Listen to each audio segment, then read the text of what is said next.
Ya, bismillahirrahmanirrahim. Assalamualaikum warahmatullahi wabarakatuh. Waalaikumsalam warahmatullahi wabarakatuh.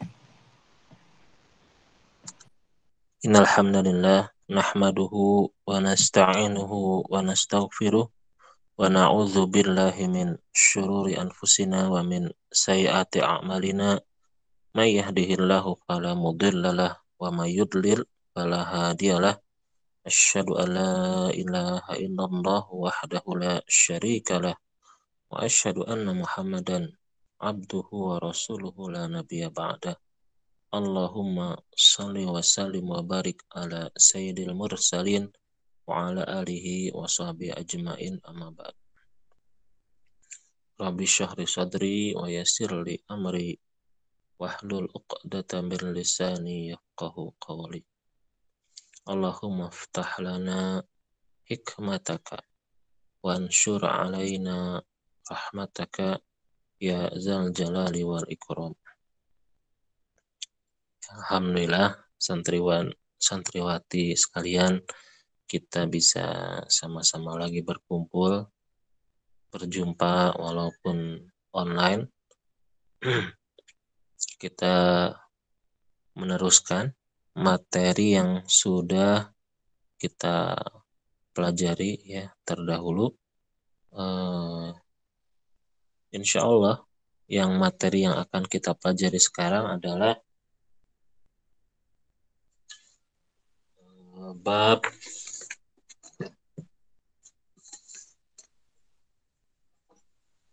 ke-8 ya, bab ke-8. Jadi bab 8 ini kalau yang di bawah buku PAI-nya bisa dilihat ada tentang pelaksanaan khutbah, tabligh dan dakwah di masyarakat ya. Jadi itu judulnya. Nah, materi yang bab 8 ini di antara tadi 3 hal tadi ada khutbah, terus ada tabligh dan ada dakwah.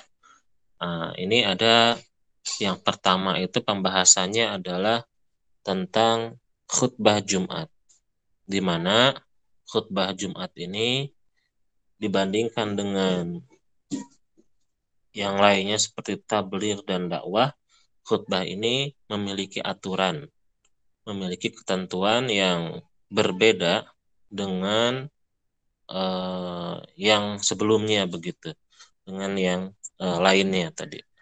Ya, coba nanti kita akan bahas ya persatu hal ini.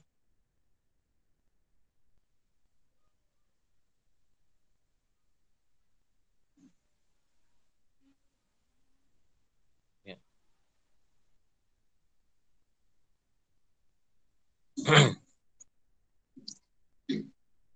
Sebelum kita masuk ya ke materi, bahwasanya di sini ada beberapa dalil yang menegaskan tentang sholat Jumat. Oh iya, sebelum kita lanjutkan bahwa tentang sholat Jumat ini, kan Ustadz, saya kan ahwat begitu ya, apa gunanya? Ya tentu saja tetap ya ada gunanya. Karena walaupun ahwat kan mungkin punya saudara laki-laki ya, saudaranya ada yang laki-laki, terus mungkin nanti punya anak juga mungkin punya anak laki-laki. Jadi ya tidak menutup kemungkinan ya, menutup peluang untuk mengajarkan sholat Jumat ya, tata caranya bagaimana, walaupun ya kalau untuk saat ini begitu ya, mungkin manfaatnya hanyalah untuk belajar PAI ya, nggak apa-apa, insya Allah tidak ada ilmu yang sia-sia, tidak ada ilmu yang tidak berguna begitu ya. Di sini yang awal pertama-tama kita akan bahas tentang dalil-dalil. Yang pertama di dalam Al-Qur'an ya, di dalam surat Al-Jumu'ah ayat 9, sebagaimana Allah Subhanahu wa taala berfirman, "Ya ayyuhallazina amanu iza nudiya lis-salati min yaumil jumu'ati fas'au ila zikrillah. Ya, ya ayyuhallazina amanu. Hai orang-orang yang beriman, iza apabila nudiya kamu diseru lis-salati untuk menunaikan salat mi yaumil jumu'ati pada hari Jumat, fas'au maka bersegeralah kalian ila kepada zikrillah mengingat Allah Subhanahu wa taala. Itu dalil dalam Al-Qur'an. Bahkan ini kan suratnya surat Al-Jumu'ah ya. Di situ tentang kaidah-kaidahnya dibahas tentang sholat Jumat. Ya. Sedangkan di dalam hadis dijelaskan bahwa ada hadis riwayat Imam An-Nasa'i dikatakan rawahul jumu'ati wajibun ala kulli muhtalim. Bahwasanya berangkat sholat Jumat adalah merupakan kewajiban bagi setiap orang yang sudah akhil balik.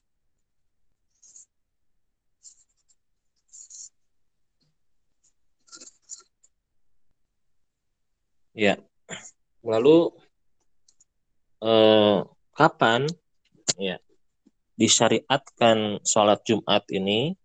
Dalam sebuah sumber dikatakan bahwasanya dalam kitab Fathul Mu'in bahwasanya kewajiban sholat Jumat itu mulai diwajibkan ketika Rasul Shallallahu Alaihi Wasallam berada di Mekah, yakni pada saat Isra Mi'raj.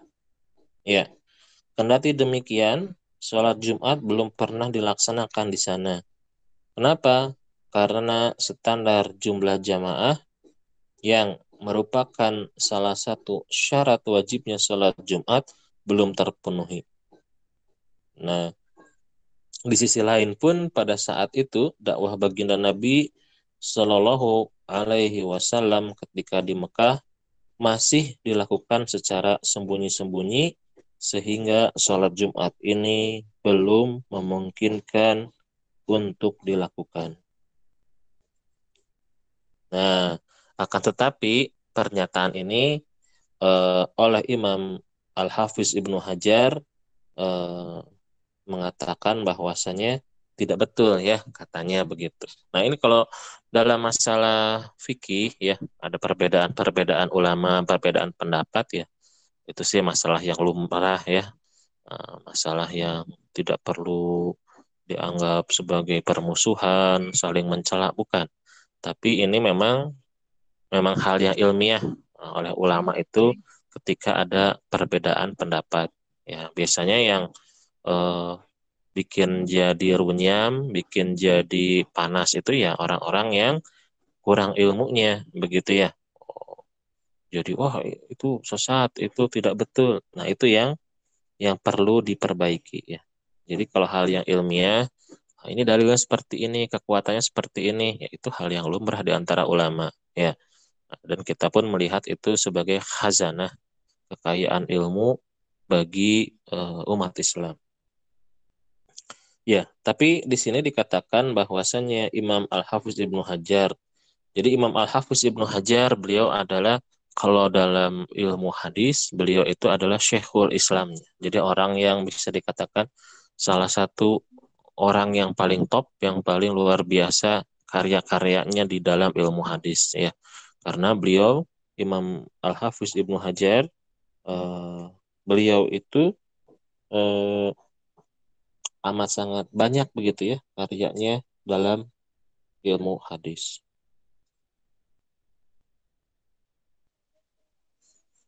Ya, di sini dikatakan bahwasanya Al-Hafiz Ibnu Hajar menyanggah hal tersebut dengan argumennya bahwasanya ternyata ada beberapa hadis sahih yang menyatakan mulainya diwajibkan sholat Jumat adalah ketika Nabi Muhammad Shallallahu Alaihi Wasallam di Madinah. Jadi bukan di Mekah ya mulainya. Akan tetapi mulai diwajibkan sholat Jumat itu adalah di Madinah. Ya, namun dalam hal ini terdapat kesimpulan bahwa perintah gitu ya untuk melakukan sholat Jumat itu mungkin gitu ya ada sejak zaman Nabi Shallallahu Alaihi Wasallam ketika di Mekah. Akan tetapi syarat-syarat wajibnya itu belum disampaikan begitu atau belum diketahui. Kemudian barulah ditemukan syarat-syarat sholat Jumat itu pada saat baginda Nabi Shallallahu Alaihi Wasallam di Madinah. Jadi seakan-akan perintah sholat Jumat itu ada pada saat baginda Nabi Shallallahu Alaihi Wasallam di Madinah begitu. Ya, diriwayatkan bahwasanya Imam Ahmad bin Hambal dari Imam Ahmad bin Hambal sholat Jumat yang pertama dilakukan itu pada masa Islam adalah sholat Jumat yang didirikan di Madinah bersama sahabat Mus'ab bin Umair. Ya, nah itu adalah yang pertama begitu. Ya, coba sekarang kita masuk ke materi ya. Eh, Sebetulnya sama ya di sini materinya itu yang ada di buku PAI kalian bisa dilihat di sini halaman 102 ya. Pertama tentang pengertian khutbah begitu ya. Eh, jadi khutbah itu adalah berupa nasihat, berupa perintah atau larangan kepada kaum muslimin dan dilaksanakan sebelum sholat Jumat. Ya, itu adalah pengertian khutbah. Ya, orang yang menyampaikan khutbah itu disebut khotib. Ya, awas salah ya. Ada khotib, ada khotib. Bedanya apa? Kalau khotib itu orang yang melamar khitbah, melakukan khitbah. Tapi kalau khotib, ya itunya bacanya, tapi nggak panjang-panjang amat ya. Nah, khotib ya itu jadi setelah huruf to-nya itu ada apa namanya eh, ya-nya begitu. Itu adalah orang yang berkhutbah, khutbah Jumat maksudnya. Hanya ada khotib ya. Jadi hati-hati itu ya dalam bahasa Arab tertukar antara orang yang mengkhitbah, yang melamar dengan orang yang berkhutbah ketika khutbah sholatul Jumat. Ya, jadi orang yang berkhutbah sebutnya khotib ya, yang dia itu menyampaikan, memberikan nasihat berupa perintah maupun larangan sesuai dengan Al-Quran dan As-Sunnah dilaksanakan sebelum salat Jumat. Ya, kita masuk kepada pasal tentang syarat-syarat wajib Jumat. Ya, syarat-syarat wajib Jumat. Di sini dikatakan dalam kitab Matan Abi Syuja ya ada 7 ya. Di sini dikatakan faslun wasyaro itu wujubil jum'ati sab'atu asya'a ya. Ada 7 perkara.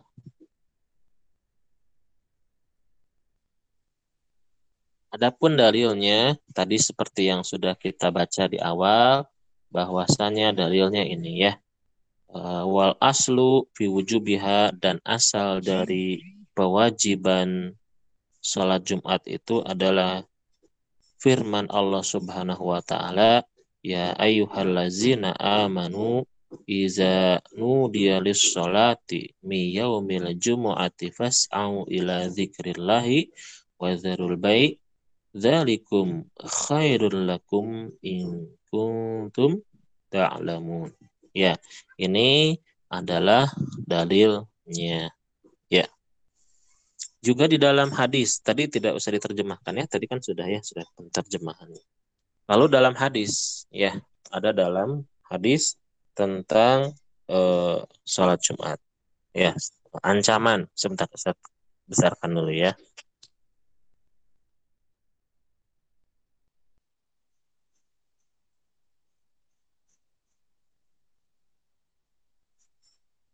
Nah, ini ada hadis riwayat Sahih Muslim tentang pentingnya sholat Jumat ya.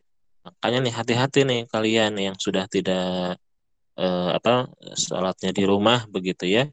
Dan ancaman pandemi memang tidak ada di sana di daerahnya. Maka misalnya kalau orang lain atau sholat Jumatnya sudah seperti biasa, maka saya mah udah lagi liburan ini misal nanti lagi liburan tidak sedang di deki, maka berarti sama kayak sholat berjamaah lainnya begitu. Jadi nanti aja sholat zuhur aja gitu. Ya, itu tidak boleh ya. Di sini ancamannya adalah hadis riwayat Sahih Muslim nomor 865 dan juga oleh riwayat lainnya an Abi Hurairah wa Ibni Umar radhiyallahu anhuma, diriwayatkan dari sahabat Abu Hurairah dan juga sahabat Ibnu Umar, semoga Allah ridho kepada keduanya. Annahuma, bahwasanya keduanya, sami'a, mereka berdua mendengarkan an-nabiyya sallallahu alaihi wasallam, baginda Nabi, semoga Allah senantiasa memberikan salawat atasnya, wasalam dan keselamatan, yaqulu, bahwasanya baginda Nabi Shallallahu Alaihi Wasallam berbicara ala awadil minbarihi, di mimbarnya. Ya. Apa yang baginda Nabi eh, tegaskan dalam mimbarnya tersebut? Dikatakan layan tahiyanna aqwamun an da'watihimil jumu'at au layah timannallahu ala qulubihim summa layakunanna minal ghafilin. Ya, di sini dikatakan bahwasanya nanti itu bakal ada sekelompok orang, ya, kaum begitu, yang mereka itu meninggalkan meninggalkan sholat Jumat. Maka berhati-hatilah. Maka ancamannya akan dikunci hatinya. Akan dikunci hatinya ya.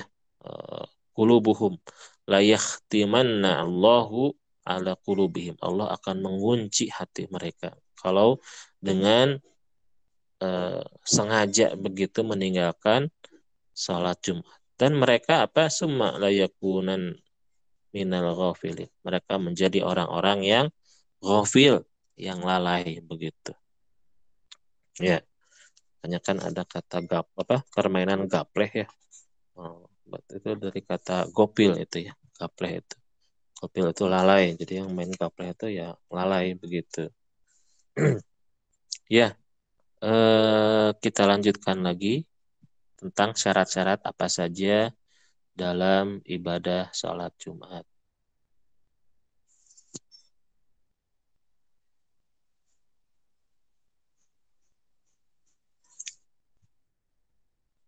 Ya, syarat yang pertama, seseorang diwajibkan untuk melakukan ibadah sholat Jumat. Yang pertama adalah al-Islamu. Jadi harus orang yang Muslim.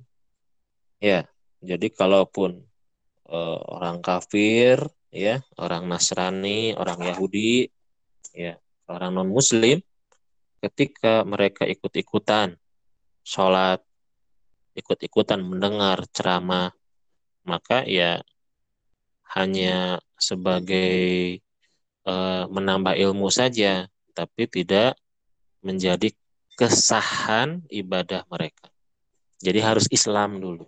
Nah itulah ya pembeda antara semuanya begitu ya, antara orang yang Islam dengan orang yang non Muslim ya.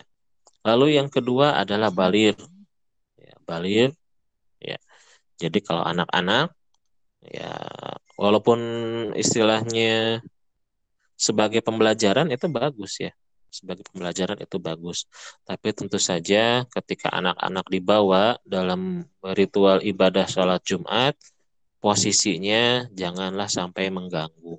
Ya, karena yang kebanyakan Ustadz alami begitu ya, pengalaman Ustadz, yaitu anak-anaknya mengganggu begitu ya, pada malah ngobrol, loncat-loncatan, ya, malah suara khatibnya itu kalah tidak terdengar karena berisiknya suara anak-anak begitu ya.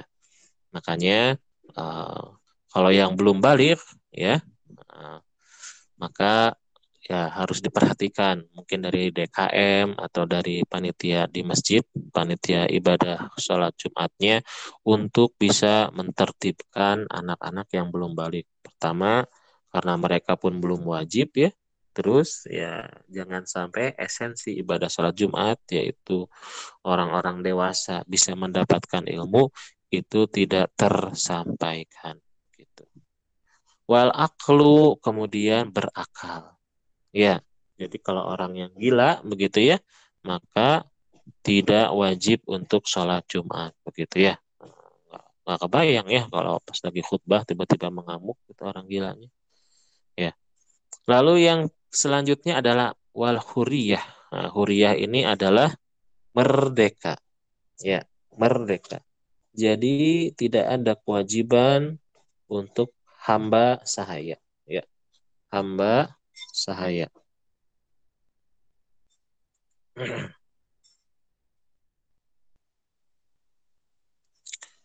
Lalu yang selanjutnya adalah wazukuriyah. Zukuriyah itu adalah laki-laki. Ya, jadi eh, misalnya ada wanita begitu ya ingin ikut, ya pernah Ustadz waktu di sebuah satu tempat begitu ya perempuan ada yang ikut. Ya sebetulnya tidak apa-apa ya. Kalau mau ikut mah ingin mendengarkan cerita apa khutbah, mendapatkan ilmu, mendapatkan nasihat ya tidak masalah begitu. Tapi diwajibkannya adalah bagi laki-laki.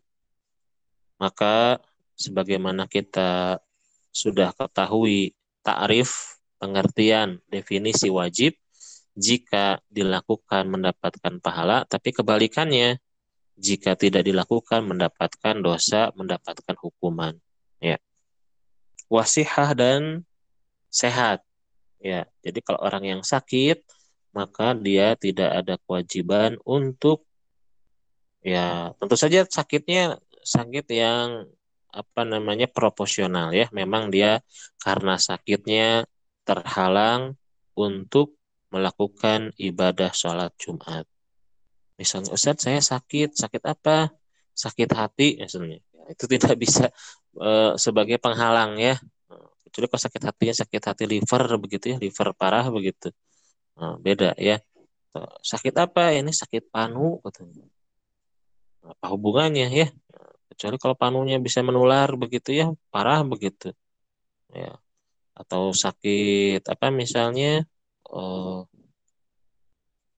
ya pokoknya sakit-sakit yang tidak ada hubungan yang tidak menjadi pemberat seseorang melakukan ibadah sholat Jumat.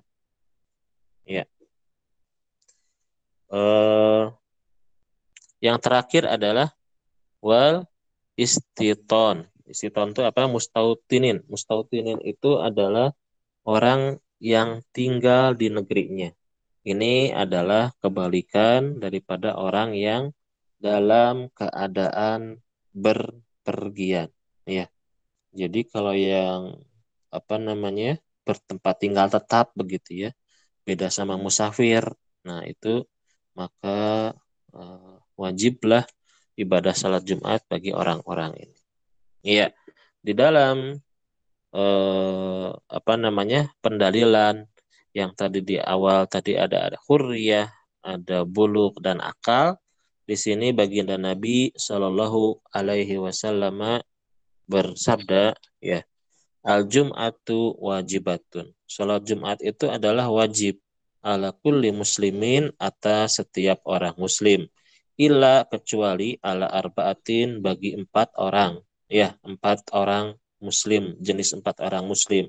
Siapa saja? Pertama adalah abdin mamlukin, yaitu hamba sahaya, wa mra'atin dan juga wanita. Ya, jadi kalau hamba sahaya, budak itu tidak wajib untuk melakukan ibadah sholat Jumat. Lalu yang kedua adalah imro'atin, yaitu wanita. Wanita pun sama, ya, tidak wajib untuk melakukan ibadah sholat Jumat. Wasobiyin dan juga anak-anak, ya, anak-anak. Jadi yang sebelum baligh maka tidak pula diwajibkan untuk melakukan ibadah sholat Jumat. Ya, makanya tadi Ustaz tegaskan, ya, jangan sampai orang yang merupakan tidak wajib, ya, sudah mah tidak wajib, lalu malah mengganggu ibadah sholat Jumat. Nah, itu jangan, ya. Lalu wa marildun, orang yang sakit, ya, orang yang sakit maka tidak wajib. Ini hadis riwayat Imam Abu Daud. Ya, juga tadi yang istitonu, yaitu orang yang mukim, di sini juga ada hadis bahwasanya la jumu'ata ala musafirin. Tidak ada sholat Jumat atas musafir. Ya, coba kita lihat di kitab ini di footnote-nya nomor 1 apa di sini? Ya, di sini ya sama hadisnya ya. Jadi tadi mustadin ay al iqamah wa adami safar. Jadi orangnya tinggal tidak melakukan bepergian. Ya, di sini syaratnya tadi sama ya. Dalilnya di sini. Man kana yu'minu billahi wal yaumil akhir, barang siapa seseorang itu memang dia beriman kepada Allah dan kepada hari akhir, fa alaihil jum'atu, maka dia wajib, harus, ya, untuk melakukan ibadah sholat Jumat, kecuali ilam ro'atan, kecuali seorang wanita, wa musafiron, orang yang dalam bepergian, wa abdan, hamba sahaya, wa mariton, dan orang yang dalam keadaan sakit. Wa inda Abi Dawud, dan dalam riwayat Abi Dawud Antarik bin Syihab radhiyallahu an, Nabi SAW, al-Jum'atu hakun wajibun, bahwa salat Jumat itu adalah sangat wajib, ala kulli muslimin, atas orang muslim, fi jama'atin, dalam ibadah salat jamaahnya, ya, dalam berjamaahnya gitu ya, salat Jumat. Illa arba, kecuali arba'ah, 4 orang ini apa? Abdun mamlukin, abdun mamlukun, yaitu hamba sahaya, awimro'atun, ataupun wanita, ataupun sobi, yaitu anak kecil tadi, awmarid, ataupun orang yang dalam keadaan sakit. Ya, ya, jelas ya. Nah, sekarang syarat-syarat orang yang melakukannya. Ya. Wasyaro itu fi'liha salah satun. Ya. Jadi syarat-syarat fi'liha, pelaksanaan sholat Jumat itu salah satun, ada 3 perkara. Ya. Apa saja? Yang pertama adalah di sini antakunal baladu misron au qaryatan. Ya. Jadi hendaklah, ya, antakuna, hendaklah eh, tempat tersebut adalah berupa al-baladnya itu berupa misron, yaitu merupakan kota atau desa gitu ya. Nah, begitu.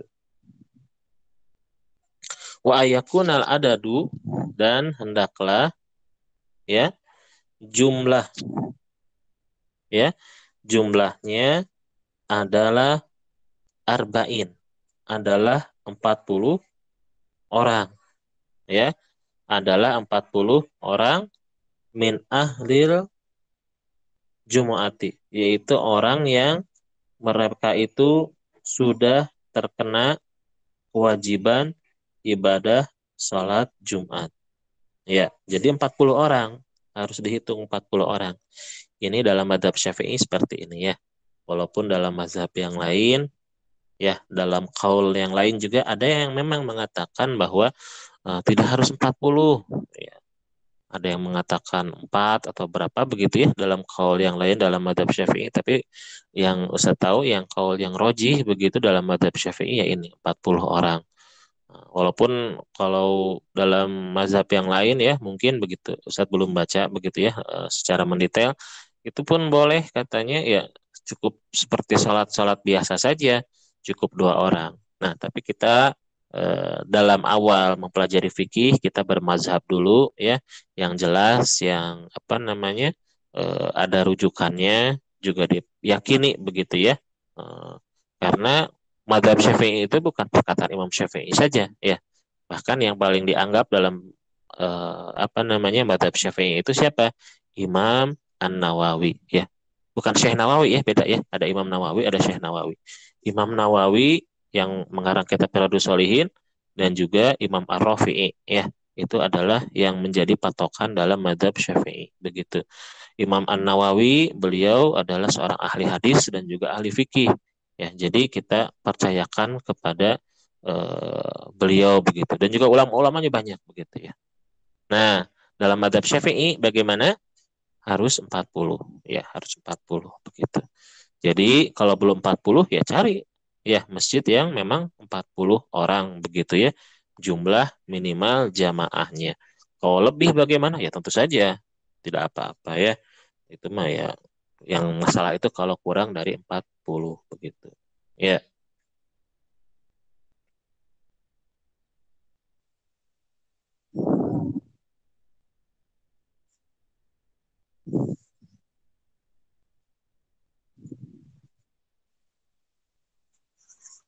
ya. Di sini sebagaimana dalam hadis yang diriwayatkan oleh sahabat Ka'ab bin Malik, ya di sini sebagai dalilnya dalam madhab Syafi'i, Kak Ustadz harus 40. Nah, itu bukan mengarang ya. Eh,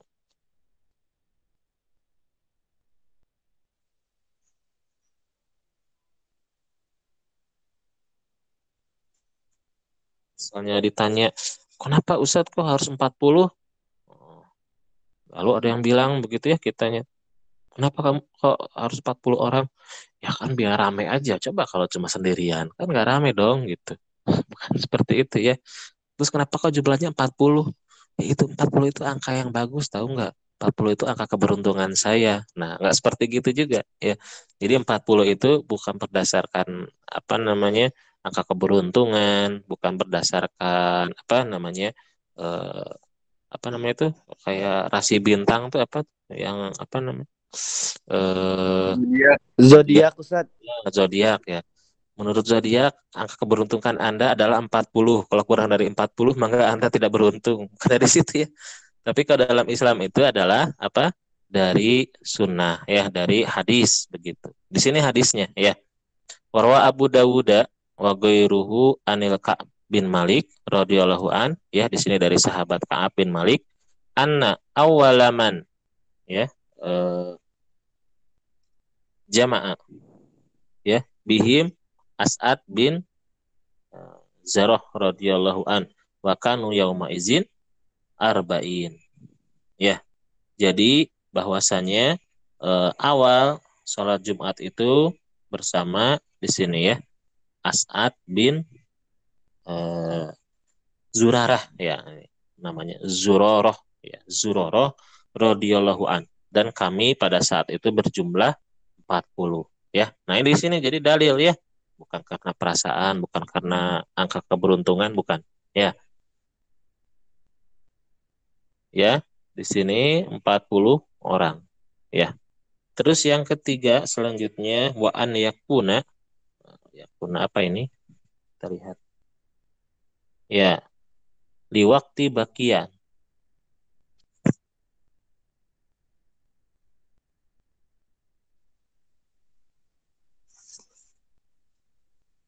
Ya, karena apa? Masih ada waktu untuk melakukan ibadah sholat Jumat. Ya,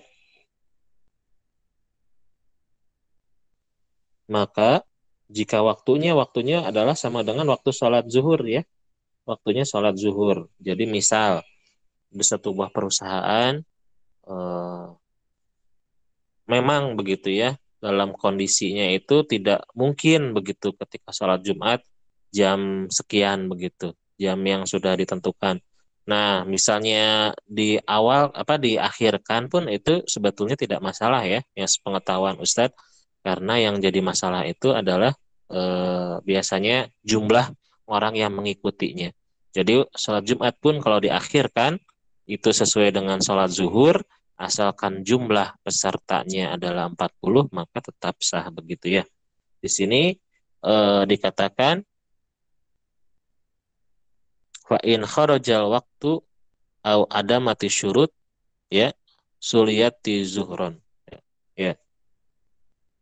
Jadi kalau misalnya tidak cukup waktunya atau misalnya lewat begitu ya. Bukan maaf. Ini ya kalau waktu itu pasti ya bisa lah. Yang ini yang ada mati syurut yaitu kurang jumlahnya, tidak terpenuhi syaratnya, maka dilakukan sholat zuhur begitu. Ya. Lalu eh,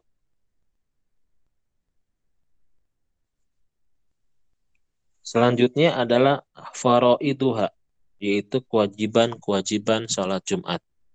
Ya, udah 47 ya. Dan Ustaz screenshot dulu ya. Berapa orang ini? 14 orang ya.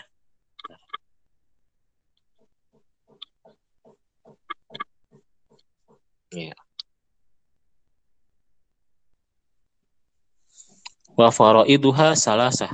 Ya. Sedangkan kewajiban-kewajiban sholat Jumat itu ada tiga perkara. Ya. Yang pertama adalah khutbatani, yaitu dua khutbah yakumu fihima, yaitu dalam keadaan berdiri di dalam keduanya. Jadi ketika berkhutbah, ya harus berdiri imamnya. Ya,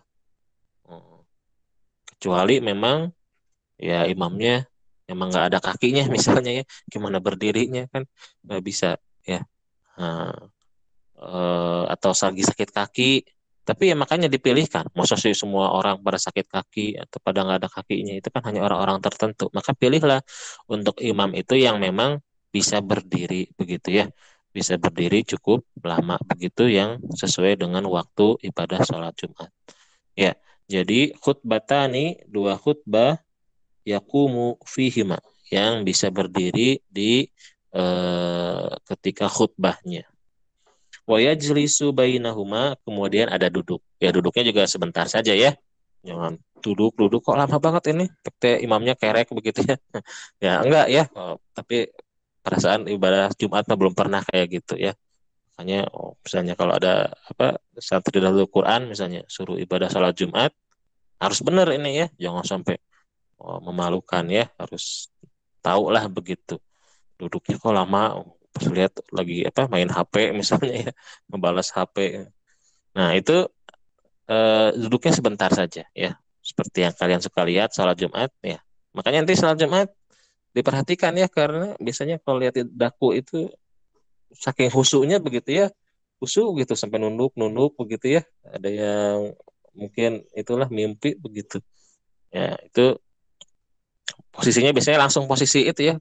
Ada yang nyiapin apa tuh? Meja buat itu tuh buat apa? Buat hafalan Quran ya. Udah dipersiapkan itu. Memang diniatkan untuk tidur biasanya tuh kalau ngeliat ya. Nah, ada yang kayak apa namanya itu sajadahnya dikual-kual gitu berbentuk bantal gitu. Nah, itu tolong ya hati-hati itu jangan seperti itu. Jadi harus ngerti nanti ketika apa namanya disuruh ngeimamin kan, kalau orang beranggapan ini santri kayak Yusuf Mansur, wah ilmunya dalam pasti ini katanya. Suruh khutbah Jumat nanti, aduh khutbah Jumatnya gimana ya caranya katanya. Tiap sholat Jumat tidur katanya. Ya, makanya ya perlu diperhatikan. Ya, lalu yang selanjutnya apa? Wa an tusolli ini fil jamaah, dan sholat 2 rakaat dalam berjamaah.